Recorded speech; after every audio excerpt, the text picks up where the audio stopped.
শান্ত ভাব নিয়ে বাসায় ফিরি।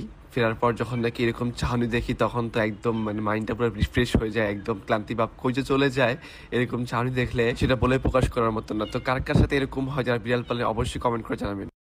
মানে ভাবা যায় মাশাআল্লাহ। আমার তো ভাবতেই অবাক লাগে যে ওর ভিতরে যে একটা পরাণ আছে মানে পুতুলের ভিতরে পরাণ আছে আরকি, জান আছে আরকি। তো মাশাআল্লাহ বলবেন অবশ্যই আপনারা।